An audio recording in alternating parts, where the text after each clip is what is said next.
There is no doubt that North Korea is one of the poorest countries in the world. Over 10 million North Koreans have been living in famine-like situations with a ridiculously low amount of food for more than 15 decades now. One would imagine that their supreme leader would live a modest, militaristic lifestyle with simple amenities. Well, you would be wrong, as he was really enjoying the supreme leader status. In 2018, Kim Jong Un arrived for the long-awaited summit with the US President Donald Trump in Singapore.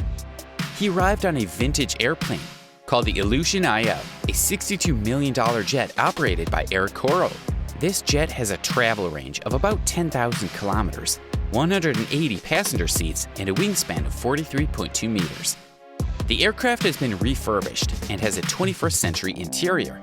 Mr. Kim has been seen in various pictures holding meetings and working during flight. The jet is a 39-year-old Russian-era aircraft. Former users of this aircraft included Cabaña, Aeroflot, KLM, Air India, and Air France. Still, almost all of them have stopped using this jet as it is really difficult to maintain. In 2013, a photo was taken in North Korea by a Korean Central News Agency, KCNA, showed a luxury yacht Princess docked at the August 25th fishery station, even after the UN Security Council blocked the export of luxury goods to North Korea in 2006. Remember what we said earlier about Mr. Kim having a sweet tooth for the best luxury goods money can buy? Well, he got himself a yacht. That's right, folks, the yacht in the picture seen was a 95 MY, which was the earlier version of the 98 MY, which is said to go for a whopping sum of $8.7 million, with its old or fairly used versions were costing about $7 million. All the poverty and hunger in this country couldn't matter a lick to him, not when he had a luxury cruise planned for next week. Before we move on, leave a like on this video, smash that subscribe button, and hit the notification bell to be the first watching new episodes. Liquor, liquor, and more liquor. Many of us would like to watch the liquor flow at our parties, but we know how much that little bottle of brownish amber liquid costs. In retrospect, it merely isn't worth it. And like a lot of normal people who don't have billions in their accounts, we just settle for soda and beer instead. Mr. Kim is not one of these people. He is known to have cognac and whiskey as his favorite drinks. A bottle of Hennessy could make him a pleased man if you were wondering what to get the Supreme Leader for his next birthday. A bottle of Hennessy can cost over $6,000. And as a man that enjoys having the finer things in life in abundance, he buys thousands of bottles of these drinks for his satisfaction. And just in case he has guests, of course, thousands of them perhaps. Admittedly, this is probably not the best pastime a Supreme Leader with access to nuclear warheads should have. It sounds like a bad idea and a bad combination. Whiskey and nuclear warheads. I'd rather not be on the planet when that party starts.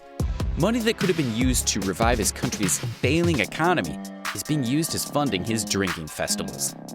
He doesn't just stop at the Hennessy though. He also likes champagne and every golden bubbly. As usual, Mr. Kim doesn't do things half-heartedly and makes sure to buy the most expensive bottles of champagne available. He has also been noted to be quite the drinker, drinking bottles of Cristal in one sitting. MSN reports that Mr. Kim spends $30 million importing expensive liquor into the country in a year to throw little parties with his elite supporters. Since over a decade ago, when Mr. Kim took over power as the new dictator leader of North Korea, he has made tourism the centerpiece of its economy. Despite his unfriendly foreign policy, he used a ski resort he had built to attract winter sports enthusiasts, gain revenue, and attempt to rebuild the North Korean economy, which was already in shambles due to the dictator-type terrible decision-making of its previous supreme leaders. In 2019, North Korea state TV showed the resort's videos, including its red-roofed hotel, ski slopes, hot spring spa, and a unique horse-riding park. The videos showed flag-waving civilians and soldiers who were there to welcome him during some of his numerous visits to the resorts, and there was one where he took a solo ride up the ski slope. As a result of the current pandemic, Mr. Kim has shut the border to China's neighboring country. He is thereby pushing the most significant tourist source to other snow centers like Japan and the French Alps. Being a dictator is a very risky job description. Mr. Kim knows this and he doesn't joke with his security. This guy intends to live a very long and safe life. As a dictator, he is aware that many people would like to end his life. Sometimes that makes him paranoid. He once ordered the execution of his uncle, Jang Song-taek, on December 12, 2013 on treason. Mr. Kim is also rumored to have ordered the assassination attempt on Mr. Kim Jong-nam, his half-brother in Malaysia, in February 2017. In 2017, the North Korean government stated that it believed the CIA of the United States and the South Korean National Intelligence Service had hired a North Korean lumberjack to assassinate Mr. Kim with the use of a biochemical radioactive weapon. After the failed attempt on his life, Mr. Kim increased his security. His security team includes trained martial artists who appear and jog in a choreographed formation around his limo whenever it slows down. A funny rule added to handpicking his security detail was none of these martial artists could be taller than the supreme leader. Mr. Kim is about 5 foot 5 inches. I wonder how that interview process went. Whenever he travels by air, he takes no chances as well. Since he can't have a group of trained martial artists jogging next to his plane in the air, he flies with 2 decoy jets instead, so no one would know which one he is in. Surprisingly, Kim is rumored to have a personal army of over 90,000 soldiers to defend him from what, you ask? Even I don't know. I know it must cost him a ton of money to maintain an army of that size against imaginary threats. Kim Jong-un needs to acquire luxurious items, so he has a fully equipped party island used for entertaining special guests. Mr. Kim has a 200-foot pool boat for lazy days when he just wants to float on the water, a $7 million yacht, water slides, theme park rides, and a full-sized football pitch all on that island. Mr. Kim may be many things, and a dictator even, but no one can say that this man doesn't know how to have some fun. The supreme leader plays just as hard as he rules. In 2013, when former NBA champion Dennis Rodman was invited to a visit by Mr. Kim, he was entertained on this island where the leader showed off his wealth. The Chicago Bulls champ spent days drinking, smoking expensive cigars, and watching basketball games, which is Mr. Kim's favorite sport. I hope someday he opens the island to the public as a resort. Sounds like a place where there's a ton of fun to be had, but I suppose he's a dictator for a reason. Maybe it's not too late for me to start my basketball career. After a period where a report came that North Korean soldiers were suffering from malnutrition, Kim Jong-un paid a grand visit to the military rations factory. He toured and observed the facility before saying that the country should feed its soldiers better by providing them with tasty and nutritious food to improve their diet. This was purely just for show, of course. Mr. Kim did little or nothing to improve his soldiers' well-being or standard of living. He soon forgot about all his promises to care for them and continues to live in luxury like a king, which he technically is.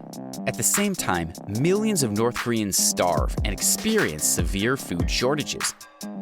Ahead of Kim's summit with Donald Trump, it was made known that Mr. Kim enjoys having exotic meals like caviar, lobster, cheese, Kobe steak, shark fin soup, and Brazilian coffee. Since he was raised just like royalty, he has grown accustomed to enjoying only the best food and drinks. He probably thinks this is normal and is why he spends millions on expensive drinks to accompany such food. Some people can't say no to luxury. Seriously, who can blame them? Mr. Kim knows how to enjoy himself with his nation's wealth.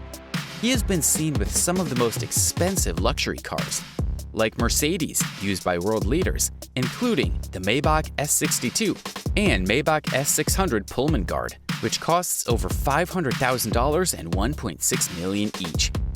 He continues to use these cars despite the UN sanction to ban luxury goods trade to North Korea.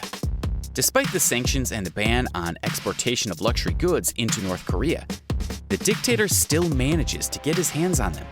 How, may you ask? You know what they say, when there's a will, there's a way. According to the Center for Advanced Defense Studies, C4ADS, great investigative journalism from the New York Times and a nonprofit group in Washington, luxury groups made their way into North Korea through a series of hidden port transfers, secret shipping, and shadowy front companies, or, if we're all honest, call it what it is, smuggling. Other luxury goods that Mr. Kim secretly imports for him and his family include lavish, expensive, and exotic products like TVs, musical instruments, liquor, sedans, computers, and watches. not forgetting his seaplane and yacht, of course. Sometimes he shares these illegally imported luxury goods with his supporters as gifts. In the year 1988, the 5-star 4-season Barrier Reef Resort was one of a kind. It was the first floating hotel that the world had ever seen. It was opened in Townsend, Australia. It featured nightclubs, swimming pools, a tennis court, bars, restaurants, a helipad, and close to 200 rooms, all in one resort that gave the classic experience of floating on water. In October 2019, Mr. Kim decided to buy this hotel for his country. However, after he visited the exotic resort, he was discontented with the hotel's facilities. Mr. Kim proceeded to leave scathing remarks and bad reviews about the resort. He ordered the demolition and reconstruction of the facility to suit his high tastes and standards. So much for a gift that he intended to purchase for the sake of his country. From cars to planes and even floating hotels, Mr. Kim doesn't stop there. In his bid to win the most luxurious dictator ever, he was observed to own a private train. In 2019, a mysterious train pulled into a train station in Beijing, China. It raised many eyebrows and had people asking questions about its drab green color and its suspiciously tinted windows. The suspicious train carried Kim Jong Un whenever he visited the country that year to engage in secret talks with his Chinese partners. The train had 21 cars and was noted to be bulletproof. The Kim family takes security very seriously and is not willing to take any unnecessary risks with the leader's life. Supposedly, both Kim's father and his grandfather had been known to travel in trains on rare occasions. Pictures often show the train's interior decorated with plush leather seats, Apple computers, and other finery. Thanks for watching. Leave the comment down below and let us know what do you think. Don't forget to subscribe for new and upcoming episodes.